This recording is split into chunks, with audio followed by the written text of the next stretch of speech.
Hey YouTube, Travis here. Well, the Puch is all ready for a test run, but first, I'd like to show you this.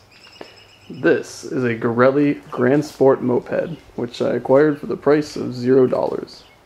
I shouldn't say acquired, this was given to me by my mechanic. This is an interesting bike. What I like about it is how many similarities it has to the bike I'm already working on right there. So check this out. Both of these bikes are from 1978.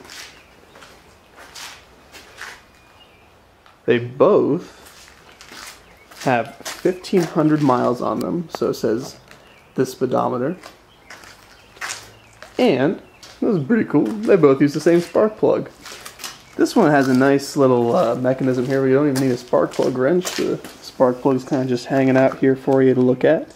This one is the NGK B5HS. I'm getting the camera there. And that's the same one that I'm running in that bike right over there. This obviously sat for a long time. It sat in my mechanic's basement for a long time, and it obviously has sat outside for a long time. Both of the tires hold air. That was pretty nice. Made it easier to get it back to my house. But she is a rusty little moped. It looks complete for the most part. It looks pretty complete, which is good. I even have the original seat cover here that's going to need a little bit of upholstery work done to it before I put it back on. This originally came from American Garelli East Ltd. In Columbia, South Carolina. Wonder if they're still around. Probably not. But it's rusty, and unfortunately the pedal chain is rusted, so the pedals don't turn and the back wheel doesn't turn. I've got to drag it a little bit. There's some wear right there. So we'll see. This is definitely going to be another little project.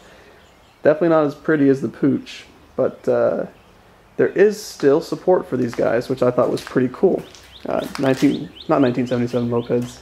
Well, I should say both Treats and 1977 mopeds have Garelli parts, but Moped Junkyard also has, you know, a breakdown of all the little random new old stock engine pieces and whatnot. So we will see. For me, I think it's going to be a brake limit of $200. If I can get this guy running and on the road for less than $200, then it'll be worth it to me. But if it's going to be over that, I might consider passing on this project to somebody else, maybe someone who already has a couple Garellis lying around for easy access of parts and whatnot. Because this guy might be too far gone. We'll see. Tear into the engine, see what the condition is. Though I have to unseize it. Missing the original fuel tank, which would have gone here. My mechanic might have that. I have to ask him. And the carb. But the carb for this is still being manufactured today, or at least one so very similar to it. So that shouldn't be a problem either. But this is definitely going to be an exciting project.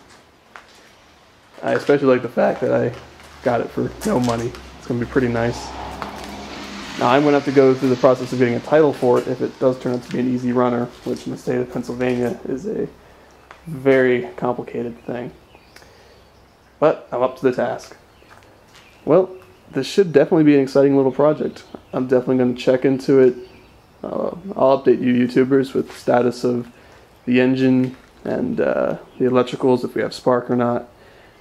Also, pretty soon I'm going to be doing a video about removing the rust from the gas tank. The Puch Maxi, it's still pretty nasty down there. And I'm going to be using a product called a Rust. And I'm going to buy about a gallon of it, so that way I can start soaking parts from this in it too, as well.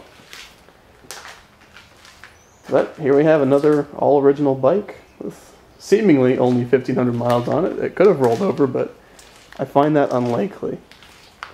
Alright, well, until next time, YouTube.